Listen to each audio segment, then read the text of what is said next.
ধর্মতলায় ধর্নায় জুনিয়র ডাক্তারদের অনুমতি দিল না লালবাজার। ধর্মতলা থেকে ধর্না তুলতে জুনিয়র ডাক্তারদের ইমেল করা হলো লালবাজারের তরফে।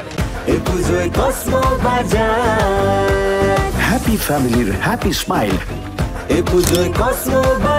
কসমো বাজার, পুজো ইন স্টাইল। পুজোর সময় মানুষের অসুবিধা হবে, সমস্যা হবে ট্রাফিকের, আইন শৃঙ্খলার সমস্যা হতে পারে বলেও আশঙ্কা। জুনিয়র ডাক্তারদের ইমেল কলকাতা পুলিশের।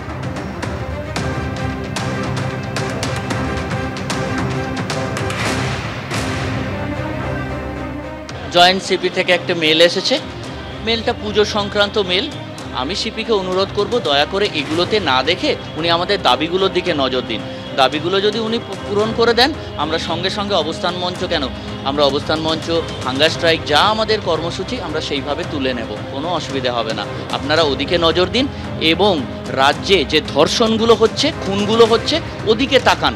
আমরা আমাদের যথেষ্ট আজ পর্যন্ত 58 দিন পেরিয়ে 59 দিন হতে চললো। আমাদের আন্দোলন যথেষ্ট শান্তিপূর্ণভাবেই করে আসছি এবং সেটাই চালিয়ে যাব। একদমই তাই, আমি মেনে নিচ্ছি ট্রাফিকের সমস্যা হতে পারে। কালকে যখন আমাদেরকে এইখানে জুনিয়র ডাক্তারকে মেরেছিল এবং তারপরে যখন আমরা এখানে বসে গেছিলাম তখন সেটা মাথায় আসেনি। আমরা তো একটা জিনিস চেয়েছিলাম, আমাদের কাছে ক্ষমা চাওয়া হোক, সেটা কথা মাথায় আসেনি। এখন ট্রাফিকের কথা মাথায় আসছে। আরজিকর হাসপাতালে আজ কলেজ কাউন্সিলের বৈঠক। হাসপাতালে থ্রেট কালচার নিয়ে তদন্ত কমিটির রিপোর্ট আজ কাউন্সিলের সামনে পেশ করবেন অধ্যক্ষ। মোট 59 জনের বিরুদ্ধে থ্রেট কালচার চালানোর অভিযোগ রয়েছে। আরো বিস্তারিত তথ্য আমরা জানবো। আমাদের প্রতিনিধি অনির্বাণ বিশ্বাস আমাদের সঙ্গে টেলিফোন লাইনে রয়েছেন। অনির্বাণ, দেখো, তোমাকে প্রথমে জানিয়ে রাখি, প্রায় 2 ঘন্টারও বেশি সময় কলেজ কাউন্সিলের এই বৈঠক কিন্তু আরজিকর মেডিকেল কলেজ হাসপাতাল সেটা কিন্তু চলছে। আজ যে প্রিন্সিপাল তিনি কিন্তু কলেজ কাউন্সিলের এই বৈঠকে তদন্ত কমিটির পক্ষ থেকে যে 59 জনের বিরুদ্ধে থ্রেট কালচার নিয়ে যে অভিযোগ জমা করেছিলেন জুনিয়র চিকিৎসক থেকে শুরু করে পিজিটিরা, সেই 59 জনের বিরুদ্ধে যে তদন্ত প্রক্রিয়াটা ইতিমধ্যে শেষ হয়েছে, সেই তদন্ত প্রক্রিয়ায় ঠিক কি কি উঠে এসেছে। মোট 40 জন এখনো পর্যন্ত গুরুতরভাবে অভিযুক্ত, এমনটা কিন্তু আমরা জানতে পারছি। তাদের বিরুদ্ধে কলেজ কাউন্সিলের বৈঠকে কি সিদ্ধান্ত হবে বা কি ধরনের তাদের পানিশমেন্ট দেওয়া হবে সেই বিষয়ে কিন্তু আলোচনা হতে পারে। যদিও জুনিয়র চিকিৎসকরা ইতিমধ্যে কিন্তু ধর্ণা শুরু করেছেন, তবে যেটা বক্তব্য যে এই 59 জন যাদের বিরুদ্ধে মূলত থ্রেট কালচার চালানোর অভিযোগ রয়েছে আরজিকর মেডিকেল কলেজ হাসপাতালে, তার মধ্যে যারা যারা দোষী সাব্যস্ত হয়েছে তাদের আজকেই কিন্তু তাদের বিরুদ্ধে পানিশমেন্ট শোনাতে হবে বা পানিশমেন্ট দিতে হবে।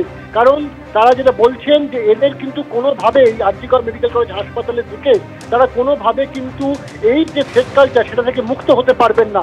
তাই কলেজ কর্তৃপক্ষ এবং যারা কর্তৃপক্ষ রয়েছেন তারা আজই এই 59 জনের মধ্যে যারা যারা অভিযুক্ত হয়েছেন তাদের বিষয়ে যাতে তারা পানিশমেন্ট দেন, সেই পানিশমেন্টের কথা জানান, সেই দাবি নিয়ে কিন্তু তারা ধর্ণা দিচ্ছেন।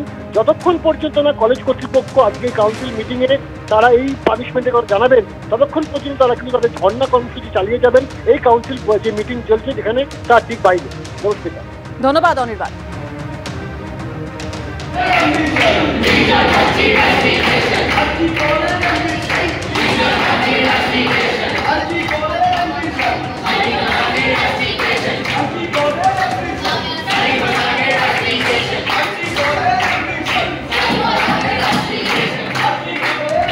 মোট 59 জনের বিরুদ্ধে থ্রেট কালচার চালানোর অভিযোগ। যে ছবি আপনারা দেখছেন, দোষীদের বিরুদ্ধে আজই শাস্তি ঘোষণার দাবিতে হাসপাতালে বিক্ষোভ দেখাচ্ছেন ডাক্তারি পড়ুয়ারা।